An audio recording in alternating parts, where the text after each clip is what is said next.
오늘은 유익과 해로움, 유익과 해로움이라는 제목으로 우리 하나님 말씀 함께 나누도록 하겠습니다.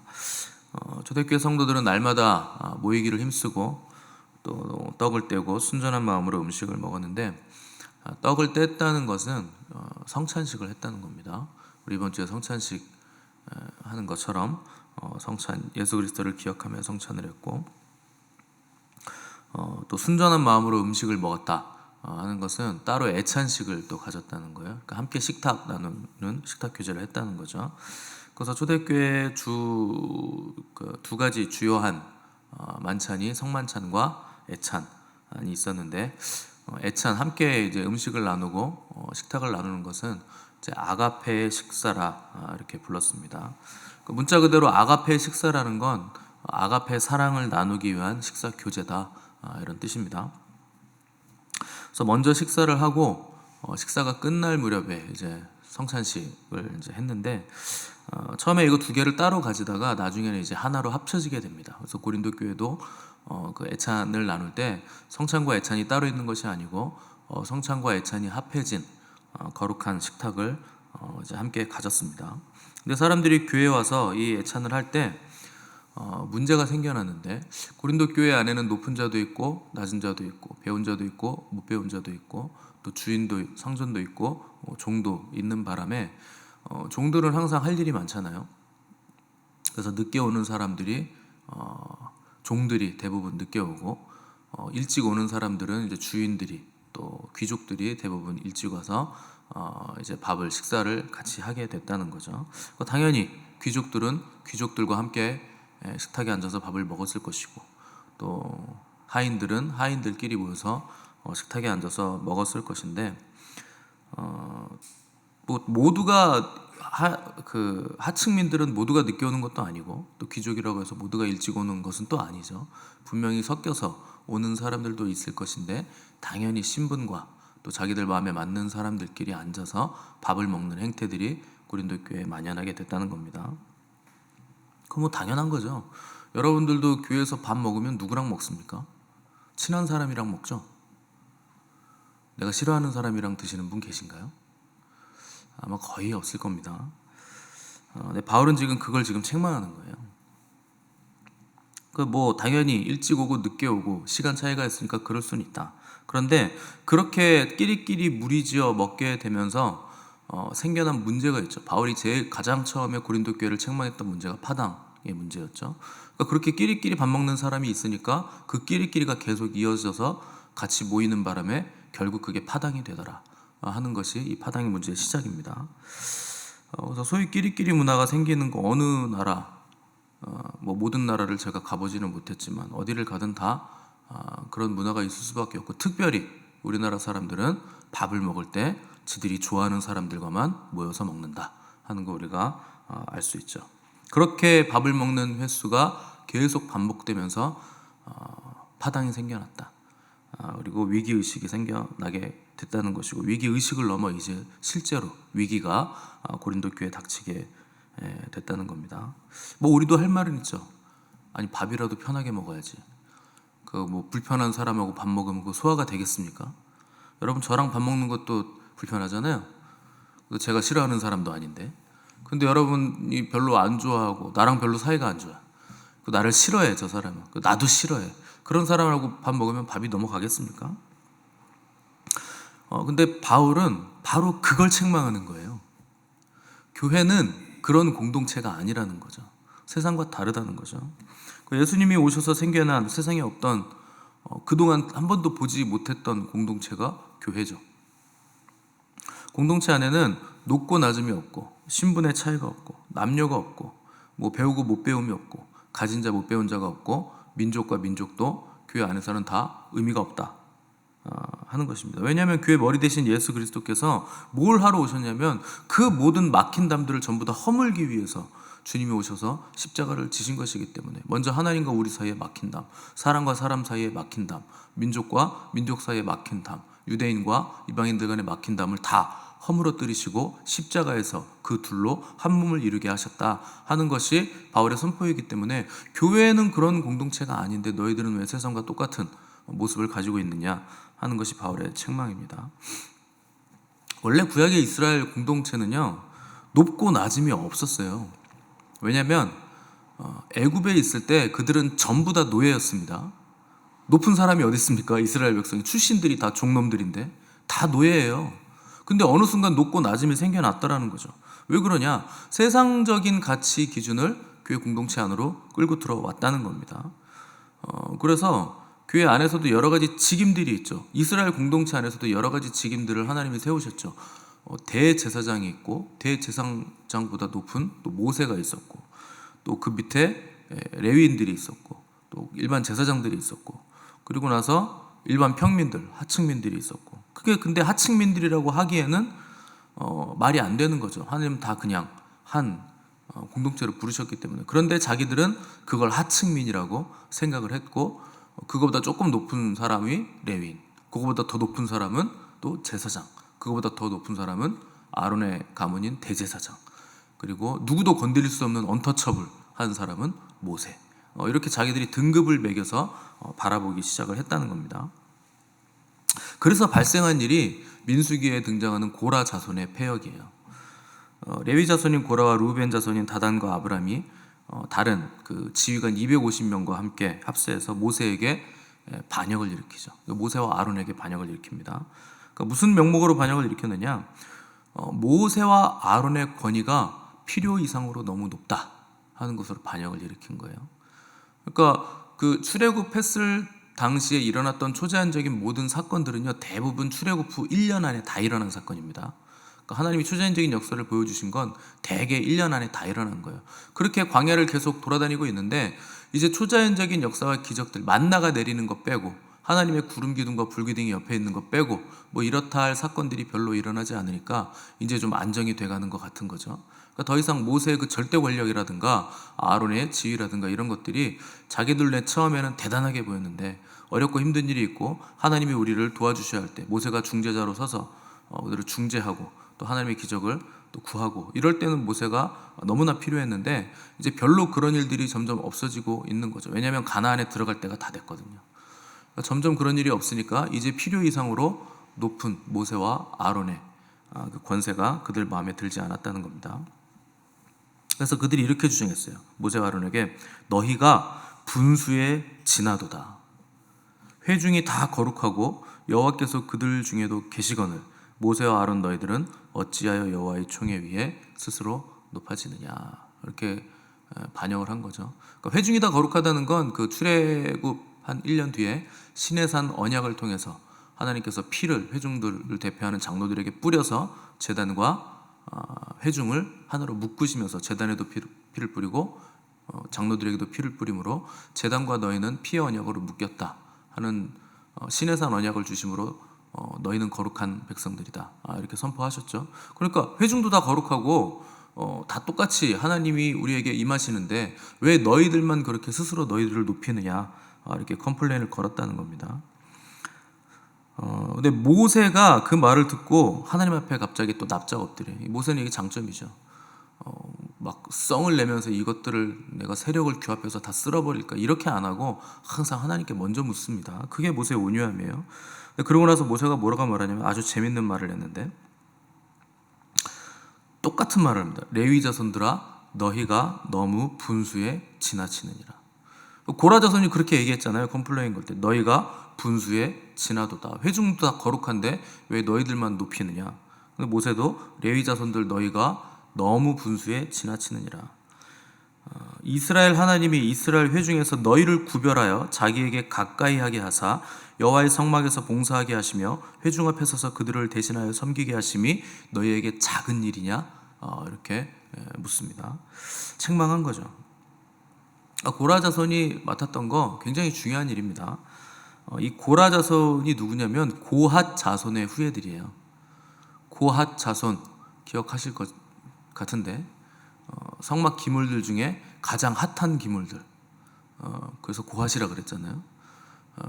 언약궤라든가 또 밖에 향로라든가 또 물두멍이라든가 또 떡상이라든가 이런 굉장히 중요한 물건들, 그것들을 담당하는 자손들이에요. 더군다나 언약궤를 담당하면서 언약궤를 어깨에 메고 운반하는 자손들인데 그게 아무나 할 수 있는 일이 아닙니다. 하나님의 보좌를 누가 이렇게 메고 다닙니까? 굉장히 존귀한 일을 하는 거죠. 근데 이 사람들이요, 계속 광야에서 움직이는 중이잖아요, 아직. 그러니까 그 구름이 뜨면 이거 다 걷어야 되죠. 그게 너무 고된 거예요. 또 가다가 메고 가는 거예요. 어깨에 메고 가는 거예요. 이게 어깨에 맨다는 건 당시에 굉장히 존귀한 분을 내가 섬기고 있다라는 표시입니다. 소가 수레로 끌어도 돼요. 마차 같은 거에 끌어도 되고, 아니면 달구지 같은 거 그냥 사람들이 이렇게 들고서 그냥 밀고 끌고 이렇게 해도 돼요. 그런데 가장 존귀한 왕을 모실 때는 절대 달구지나 뭐 소나 이런 걸로 안 합니다. 다 종들이 어깨에 맵니다. 사람이 직접 매는 거예요. 그 존귀한 분이시다, 존귀를 표시하는 표가 사람이 어깨에 메고 그분을 모시고 가는 겁니다. 근데 이게 행진이 오래되다 보니까 이게 너무 3D 업종인 거죠. 이거 메고 가는 게 좀 무겁습니까? 그 언약궤 자체도 금덩이이긴 하지만 그걸 또 그냥 노출해서 다니면 안 되잖아요. 세 겹으로 덮는데 그것도 굉장히 큰 휘장, 성소와 지성소를 가리우는 그 휘장, 그게 또 얼마나 무겁습니까? 그런 것들로 세 겹을 덮어서 들고 가야 했으니까 이게 굉장히 어려운 일이었다는 거죠. 그러니까 땀도 나고 힘들고 이런 일들을 계속 하다 보니까 이런 생각이 들기 시작하는 거예요. 내가 무슨 종인가? 왜 나만 이런 걸 해야 되나? 왜 우리 족속은 이런 걸 해야 되나? 이런 생각이 스물스물 들기 시작했다는 거죠. 그러니까 모세가 너희가 여호와의 성막에서 봉사하며 성물을 맡은 것을 우습게 여기는 것이 분수에 지나치느니라. 그러니까 고라가 말한 분수와 모세가 말한 분수는요, 이 두 개의 분수의 개념이 완전히 다른 겁니다. 그러니까 고라는 세상적인 가치 기준을 끌고 들어와서 분수에 지나치다고 컴플레인을 건 것이에요. 그래서 성경은 이 사건을 고라 자손의 패역이라 이렇게 기록을 하고 있는 겁니다. 그들이 성막에서 봉사하고 지성물을 관리하는 일을 세상적인 가치 기준, 세상적인 마인드, 세상적인 시선으로 바라보기 시작하면서 변질시켰다는 거예요. 자기들이나 아론이나 뭐 모세나 똑같이 하나님의 백성이고 우리도 거룩하고 니들도 거룩한데 왜 우리만 이렇게 고생을 해야 되냐? 그 이해는 가죠. 아론 집안은요, 뭐 설치하고 땀 흘리고 이럴 일이 없어요. 자기들이 이렇게 구름이 내려오면 또 막 분주하게 설치를 세팅을 다 해야 되잖아요. 성막 다 세워야 되고 그 세팅 딱 해놓으면 그때 아론 집안 사람들은 와서 이제 불 밝히고 또 이제 제사 지내고 뒷짐지고 와가지고 제사 지내고 가고. 그러니까 이게 세상적인 가치 기준으로 보니까 이게 정말 갈수록 눈꼴이 시다는 거죠. 저들은 뭐 왕족이네, 와가지고 그냥 설치해 놓으면 와서 하고 가네. 우리는 비천한 몸종들인가? 이게 세상적인 가치 기준으로 바라본 겁니다. 고라와 함께 했던 사람들이 250명 정도였죠. 왜 그들이 고라와 함께 했을까요? 그들에게도 세상적인 가치 기준이 퍼져 나갔다는 거죠. 그래서 끼리끼리 모이는 게 문제가 된다는 겁니다. 같은 정서, 같은 가치관, 같은 생각을 계속 나누기 때문에. 그들도 고라와 같이 높은 위치라고 생각을 하는 거죠. 저 자리가 높은 위치다, 저기로 내가 올라가고 싶다 하는 거죠. 똑같은 레위인들이니까 그런 생각을 했다는 겁니다. 고린도 교회 안에 생겨난 파당 문제도 이와 같습니다. 그러니까 같은 이해관계를 가진 사람들이 함께 당을 짓죠. 나랑 이해관계가 다른데 함께 당 짓는 사람 보셨습니까? 그러면 분열되겠죠. 당을 지었다, 이해관계가 상충하지 않고 일치한다 하는 거죠. 그들이 내세운 당의 표면적인 이유는 뭐냐면 내가 누구에게 속했는가 하는 유명한 사람들을 전면에 내세우는 겁니다. 유명한 사람들을 내세우는 이유는 뭡니까? 그 유명한 사람들의 이름에 영향력을 내세우는 거죠. 마치 내가 그 이름 안에 속해 있으면 나에게도 영향력이 있는 것 같고 그 유명한 사람의 영향력이 굉장한 파급을 일으킬 것 같은 착각에 빠지면서 그 이름을 들먹이는 거죠. 그 이름을 들먹인다는 게 사실 뭐 교회를 위해서겠습니까? 여러분들 생각에 오늘날 유명하시다는 목사님들 있죠. 다 배도했는데 아직도 그 사람들의 이름을 들먹거리는 사람들이 95% 이상입니다. 한국교회 성도들 안에. 그래서 뭐 누구 설교 들으세요? 그럼 유명한 목사들 이름을 대요. 그분 배도했는데 왜 그분 설교를 들으세요? 잘 몰라요 그런 거. 여러분, 배도가 왜 무섭냐면 그게 영이기 때문에 그래요. 아무리 인자해 보이고 아무리 뛰어난 설교고 아무리 그럴듯해도 그 사람의 영은 배도한 영이에요.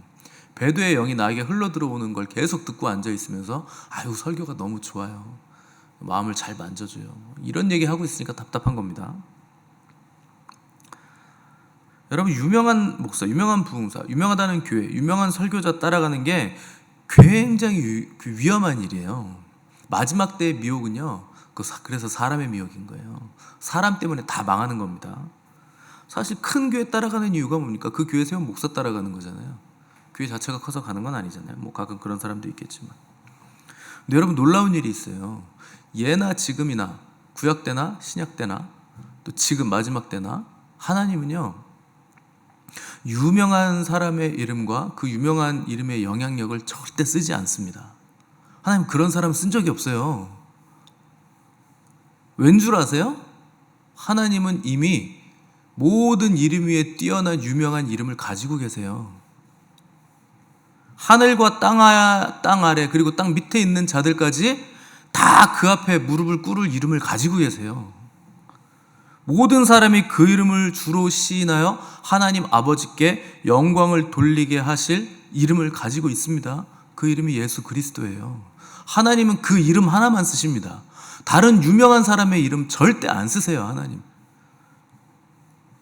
필요도 없습니다. 그런 이름 따위들. 사람의 이름 하나님 필요 없어요. 예수 그리스도, 그 이름만 하나님이 가지고 계신 가장 유명하고 존귀한 유일한 이름입니다. 세상의 관점으로 세상을 바라보는 사람들은 세상에 있는 사람들의 이름에 따라 붙는 거예요.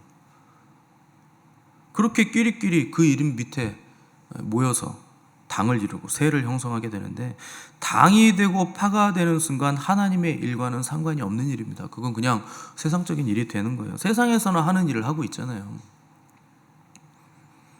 여러분들은 그래서 어떤 이름에도 현혹되시면 안 돼요. 최동욱한테도 현혹되시면 안 돼요.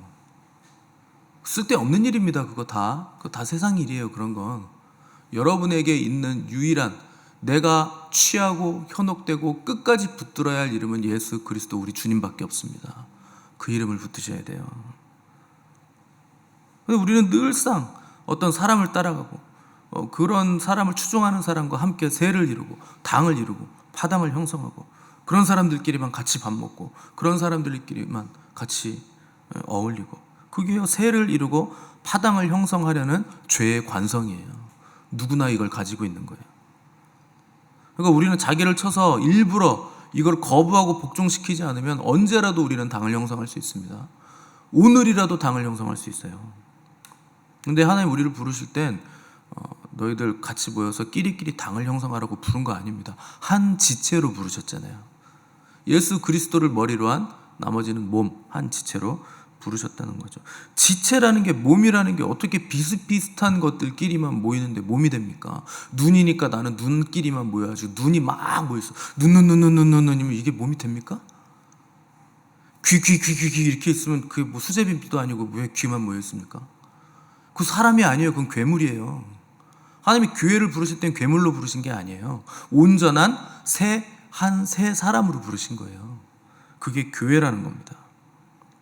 그래서 우리는 예수님을 머리로 한 지체로 부름을 받았기 때문에 모든 우리의 시선과 가치 기준은 예수 그리스도 중심으로 바라봐야 되는 겁니다. 근데 세상적인 가치 기준으로 우리는 가치를 매기고 순위를 매기고 줄을 세우고 1년 정도로 쭉 줄을 세우는 거예요. 1번, 2번, 3번, 4번. 그 숫자로 인생을 말하려고 하고, 높고 낮음으로 차등을 두고, 그 높으면 자랑하고 낮으면 열등감을 가지고, 그러면 나는 올라가야 되는 느낌을 막 받는 것이고, 그러면 분쟁과 싸움의 원인이 되는 거예요. 좋은 사람들하고 같이 식사하는 거 좋은 일입니다. 그런데 소외된 사람들, 나와 교제하지 않았던 사람들과 식사하는 건 아름다운 일이에요. 그건 거룩한 일이에요. 단순히 좋은 게 우리에게 좋은 게 아닙니다.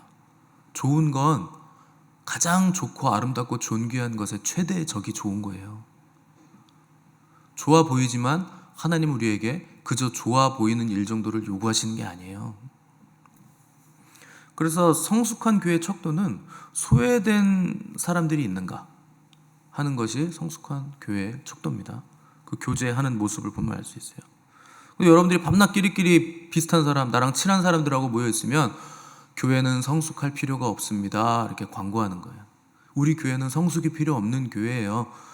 그냥 세상적인 모임을 하셔도 돼요. 이렇게 광고하시고 계신 거예요. 끼리끼리 모여 있으면. 특별히 리더된 자들이 그런다. 그러면 그 교회는 절대 성숙으로 나아갈 수 없습니다. 그건 그냥 끝난 거예요. 그 수준에서 그냥 끝난 겁니다. 새로 오신 분들이 가장 힘든 게 뭔지 아십니까? 오래된 성도들이 자기들끼리 모여서 자기들끼리만 아는 얘기를 하는 거예요.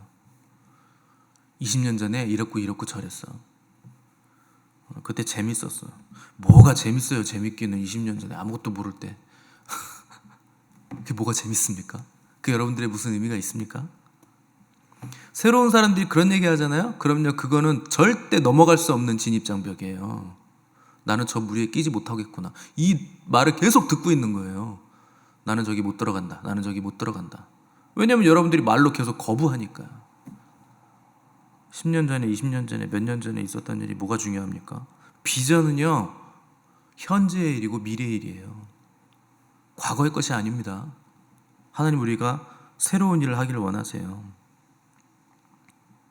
그래서 새로운 사람이 있을 때는 옛날 얘기를 안 해주는 게 성숙이고 예입니다.